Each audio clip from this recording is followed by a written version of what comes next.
a fight.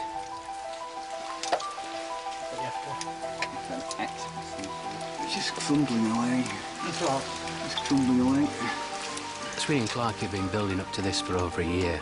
It's something that they're particularly interested in is climbing and climbing the wall. What we're climbing in is a very soft mud, calcite, and so normal bolts would just fall out. It's going to be a difficult and exhausting climb. Back at the camp, the extreme conditions are taking their toll, even on those who are not battling the wall. What can be quite difficult is just living in can be quite squalid conditions. You've got to keep things clean. It's very dirty at times. You're getting sand and dirt in everything, be it your caving equipment, all this clothes. Feet are a big problem because you're continuously wet or sweating or going through rivers. We often get what we believe is a fungal infection of the feet. Meanwhile, Annette Betcher's search for life continues. She came to Mountain River Cave to find new species, but with only a mile or so to go before the wall, she has yet to discover anything out of the ordinary. She has one more chance for a promising new sample area, a dry passageway. That's where the opportunities are with this fantastically big cave. So I can go into those and look for those tiny critters that will be evolving in their large, dry side passages in their alcoves. Regular flooding in large parts of the cave means that it's difficult for new life to gain a foothold. But in these dry alcoves, Betcher thinks she may find isolated species which have had time to evolve and flourish in complete darkness.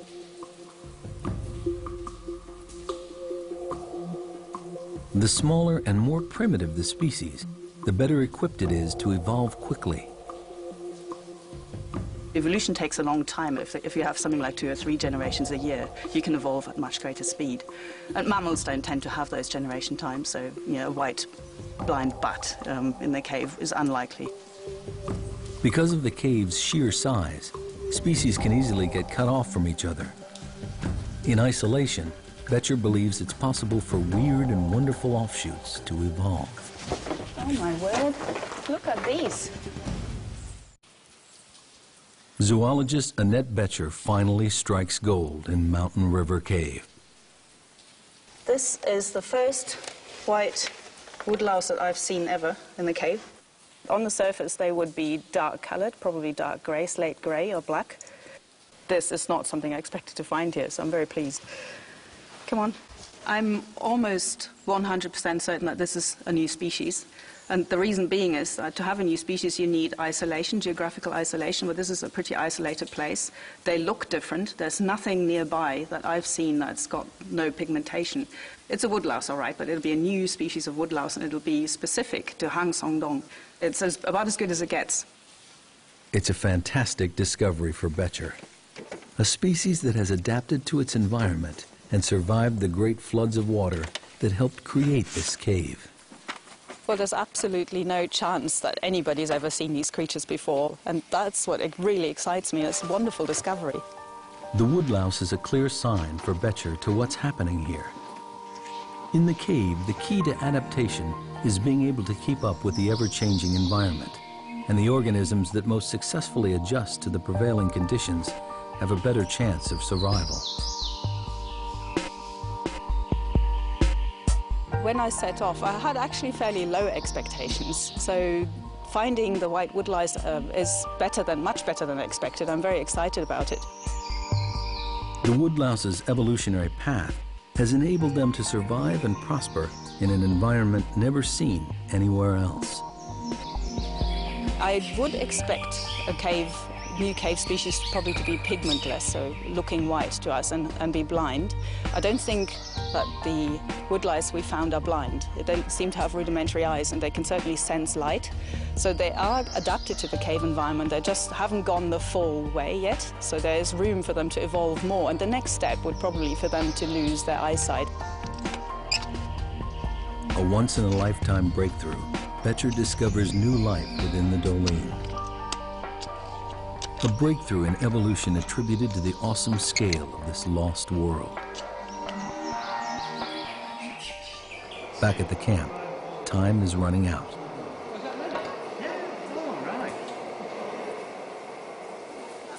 Climbers Sweeney and Clark continue in their battle to secure rigging on the wall and ready it for the rest of the team. You all right? If they don't succeed, the team can't complete a definitive survey. Limbert and the rest of the party wait nervously for news.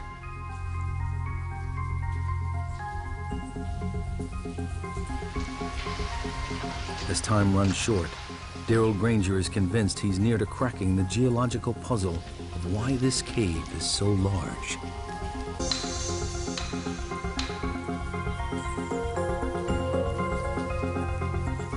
Huge volumes of water, pure limestone, and a tropical climate are important factors. But it's not enough to explain why this cave is so big.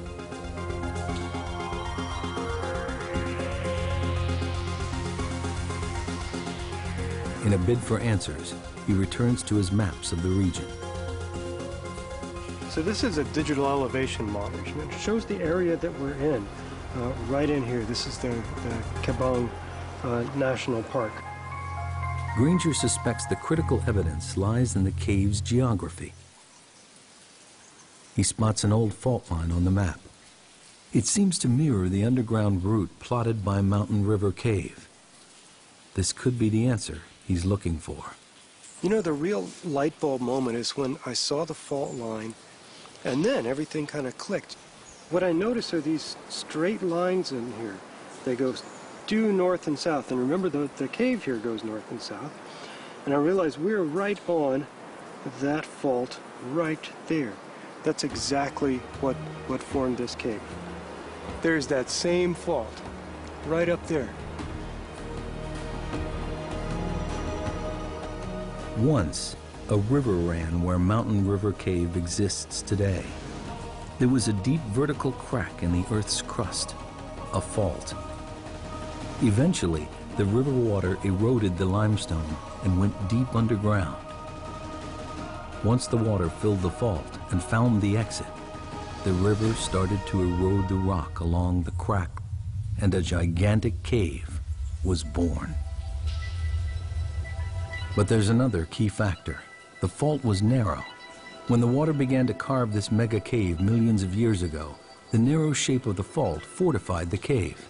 The reason the caves fall apart, the reason they break down, is often because they get too wide, and the limestone roof can't support that long a length.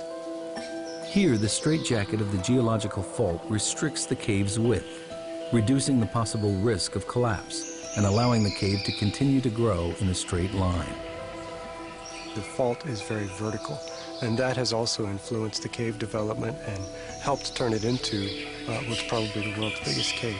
And that's because the walls are perfectly vertical, or they're nearly vertical here, and so the cave is very, very tall. The 1,300-foot-high dolines show what happens when a cave weakens. Granger has every piece in place. Unusually thick pure limestone, a huge catchment area feeding a large river, an underground fault line, the right shape to contain a stable cave passage, and finally, a river on the limestone surface that made a cave at the first opportunity. A perfect formula to build a gigantic cave. The title of the world's biggest cave could rest on reaching the top of the Great Wall of Vietnam. But first, they need to know if Sweeney and Clark have managed to climb it. 2.5 miles in, Limbert finally gets the news he's been waiting for.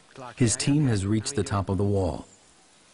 The height or pitch is even more than anyone anticipated. Absolutely fantastic. The pitch is, well, we reckon it's something like 80 metres. We think we've used about 80 metres of rope.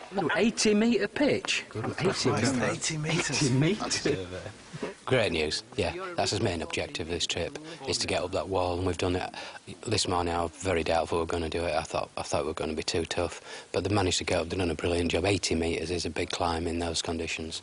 The good news brings speculation as to what lies beyond the wall. I'm not going to be surprised if that's the end of the cave. I know Howard thinks it's going to turn left. My inclination is it's going to go straight there and terminate. But, you know, that's what we're going to find out.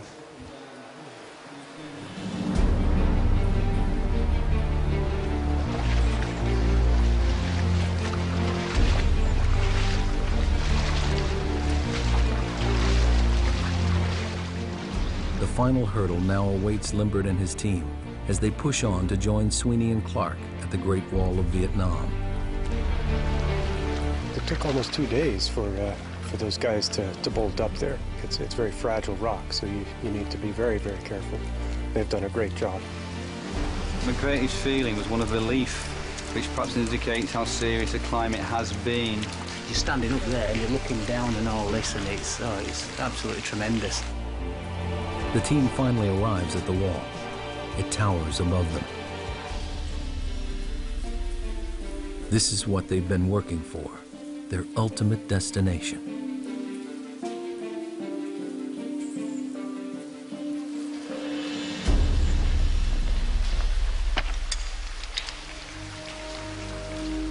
Limbert and Jonathan Sims are looking for a section of the cave that beats the highest point in Deer Cave. They haven't found it yet. And if they can't get up the wall, they'll never know how tall the cave really is. It will be very, very dangerous. So we'll have to be very, very cautious going up the wall. It's only for experienced cavers, really. Limbert makes a difficult decision. Only the surveying team will go up the wall. It's too dangerous for Granger and the film crew to follow. This is it. We're about to go up and push into the unknown, as they say. Who's going up first then? Sweeney.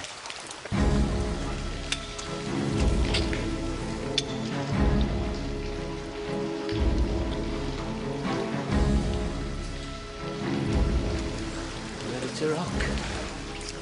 You just have to hold a bit of tension for first bit like that. We're all on tenterhooks waiting to get over this wall to see what's next. The film crew rigs one of the cavers' helmets with a camera to record the climb.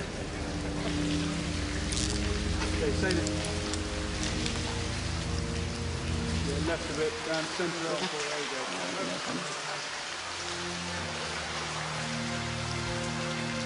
They can only watch as Limbert leads the team up on the final stage of the journey. It's a whole team effort. I mean, it isn't just a few people going up a wall. It's the whole build-up. It's the sort of year of planning. It's all the prep. It's the porters. It's absolutely everything that gives a few people the chance to do something like this right at the end. The cavers attack the Great Wall.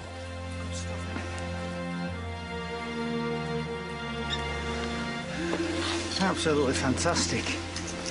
It's something else, is this? Look at that. They have succeeded in the most difficult part of the expedition.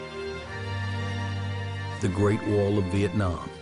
This huge flowstone, nearly the height of a 25-story building, is conquered at last. But the elation is quickly followed by disappointment. As Granger suspected, Mountain River Cave ends here. An exit to the outside jungle lies just 984 feet beyond the wall. With no more cave to survey, the team gathers the final measurements from the top of the wall to the ceiling. The highest point in Deer Cave is 574 feet. They've just climbed 236 feet up the wall and can now calculate the height of the whole passage. 45.8. Sims reads the final crucial measurements. Yeah. 188. Can you just do the height of the passage there, Jonathan? Yep, certainly. Massive. Absolutely huge. Absolutely huge. Finally, they get the readings they've been waiting for. It's 96.4. 96.4! That's incredible. Jesus. Altogether, the measurements show Mountain River Cave is the world's biggest, with a passage continuously higher, wider, and substantially longer than any other cave in the world.